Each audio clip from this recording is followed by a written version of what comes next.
Yes, well, as we get older and older, I'm 77 right now. You can't live forever, you know. So if this procedure I'm going to have to clean the blood doesn't work, then I've got probably a few more months to make it before my kidneys shut down, you know. So that's kind of why I'm kind of going along with the interview at this time. You're seeing that what you went through is just too important for people not to know about. Yeah. Yeah. Can you just, can we start at the beginning with your military career and just walk through what exactly your experiences were? Was drafted into the military and got into the U.S. Army. After that, I was sent to the Signal Training Center in eastern United States. What year would this be? 58. I went through the signal training course. And at that time, I went through the radio teletype course and also the cryptography course, crypto. They had 5 instructors that were getting out of military service. So they pulled the top 5 students, and I was 3rd in the class. So I got pulled as an instructor. Now, were you at this time also working yet for CIA? No. Not yet? No. After one day, my boss came to me, and he said, how would you like to, make some extra money? And I said, oh, money is good. So he's explained to me that he could put it through, would have to get a top secret White House Q clearance for the job, And I thought, boy, must be a pretty exclusive thing, And I said, well, what is this? And he said that I'm director for the CIA for Eastern United States, And I said, oh, I didn't know that. And he said, you weren't supposed to. After about 6 weeks, my security clearance came through, and I got my CIA card. It was an ID card, like a credit card, where I could just go up to the door and slice it, walk right in. And my name at that time, I used a artificial name too. Never used my real name. I started working with him on the project he was on, and that was Project Blue Book, which was kind of partially a fraud. You're saying some of the Blue Book cases were, Yes. were completely fictitious? Yes. But the cases that we got came from, I think it was Fort Belvoir, Maryland. Fort Belvoir? Yeah. And it didn't come from the Pentagon, or it didn't come from CIA headquarters. But we would get reports about a certain sighting that they had in Mexico or Italy or something like that. And then we had people that would follow through on it, that would go out and interview the people to see if they were nutcases or if it was real, So they'd be going overseas frequently? I wasn't, but I always stayed statewide. But the people we had working with us from the CIA would do that. We would get like a new report probably a couple times a week. I was coming into the Army fresh off the farm, so I really didn't have much knowledge of anything, but my boss filled me in on Project Blue Book and what they had found so far. as far as Greys and aliens and the Roswell incident. How did you feel when this first got dumped on you? When you first learned about this? I was just kind of overwhelmed with all of this, you know. And I said to him, I don't know if I'm going to be able to be a judge of this type of thing. What's real, what's not, when I don't have much knowledge of it, you know. So... What did he say? He said, well, we have to build the information as we go, and you'll see how this thing is working out. And then the other thing is, of course, you really weren't able to tell family or close friends, obviously. No, I couldn't tell anybody. In fact, I had to take a vow that I wouldn't tell anybody. A lot of it for 40 years, and more of it for 50 years, which is up in 2010. You're doing all this crypto work, you're looking at images, photographs, video. It's 1958, maybe the fall of 58. What happened after this? At that time, the Project Blue Book thing kind of went pot, you know. If you remember, back in those days, they kind of declared it as a nothing, you know. Mm-hmm. Right. And they were telling the world all UFOs are misidentifications, hoaxes, balloons. Psychological issues, whatever. Yes. Yeah. So my boss came to me and he says, we've both got a new assignment. And he says, oh, I said, where are we going? Oh, he says, we're going to the Capitol. We're going to be part of the Eisenhower push.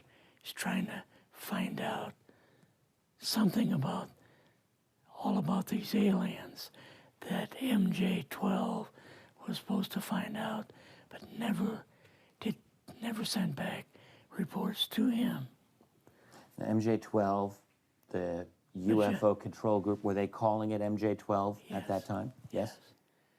They called us in, went into the Oval Office, and President Eisenhower was there and Nixon, and they said, we called the people in from MJ-12 from Area 51 and S4, but they told us that the government had no jurisdiction over what they were doing. So being a past general, you didn't tell him to go to hell without any real good reason, you know. Mm-hmm. So he said, I want you and your boss to fly out there. I want you to give him a personal message. He says, I want you to tell them, whoever is in charge, tell them that to get in, they have this coming week, to get into Washington and to report to me. And if they don't, I'm going to get the First Army from Colorado, and we're going to go over, we're going to take the base over. I don't care what kind of classified material you got. We're going to rip this thing apart. Eisenhower was going to invade Area 51. Yeah, with the First Army. So you go out with your superior. Yes. You fly out. You land. What happens? Can you describe this whole process, what you saw? They took us the 13 or 15 miles south to S4 and like different garage door openings. Okay. And in these garage door openings, they had like different saucer crafts. The very first one had the Roswell craft in. It was kind of crashed up, but apparently every alien that was in it died except for a couple. So you see the Roswell craft, and what are some of the others that you see?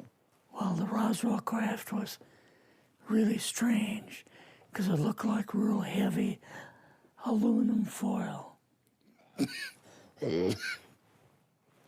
We could rock next to it, and you could rock it.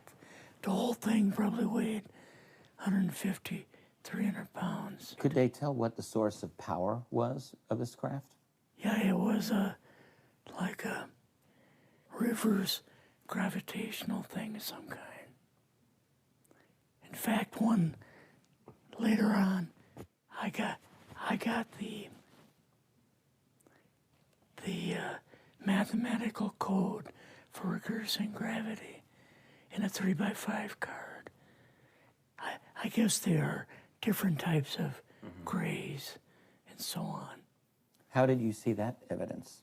Well, at the later on at S4, we viewed the autopsy film, and then the colonel said, "What we've got in here is we're interviewing a gray alien." All right, right there. How did you feel at that moment? Well, I thought, boy, we had no idea we were going to see the real thing. All we saw was film. You had to have a little bit of heart racing at that Yes. moment. My boss was able to go in and had like a partial interview with him. So what did this gray alien look like? Could you describe him a little bit? This one looked a little bit oriental. So I'm just wondering if it looked almost human, what about this didn't look human? No, it didn't look human as far as the skin tone and basically the shape of it and the size. How was its head size compared with a normal human, for example? Brain was kind of a little bit bigger. And some of the nose was very, very small. And the ears were just like holes. Mouth was very small. Now, why were they bringing you out here at all, anyway, to see an alien? What was the point? To go back and tell the president they actually had one. So he did not know at this point No, if there was an alien at S4. no. What did you do then at Area? Were you done, or did you have other things to do with Yeah, so S4? basically we were kind of done. Went back to Area 51. They took us into the main building, and there we saw a U-2, which of course we didn't know existed. And a model of the SR-71. Yeah, the Blackbird. So, but like I mentioned earlier, it was not a model of the current Blackbird, but It's later an earlier Blackbird, version. but an early version. Did you go directly to Washington after this? Yes. Or did you go somewhere else? How did they get, did you fly regular airline or? We flew back to the commuter plane back to the air base, and then took President Eisenhower's Lockheed Electra back to Washington.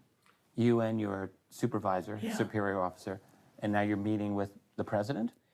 Yes. Can you describe this?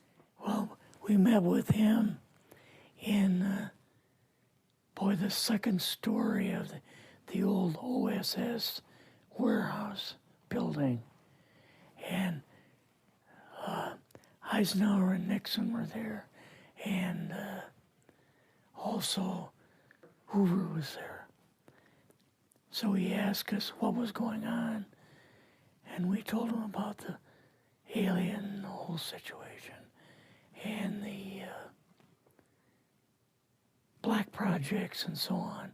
And he was just totally shocked. He appeared for the first time to be worried. You know, like he was worried. I would think that Eisenhower would, I mean, he certainly knew that flying saucers were real. Yes. He knew that there were aliens. So I guess I'm just wondering, what would he have been, really surprised about? Surprised about the black programs. Eisenhower said, got to keep this thing completely secret. You know, can't talk about this. Your actual name is, I mean, the name you grew up with, that was a different name than what you Yes. had in the... I never used it in the CIA at all. Now, what about today?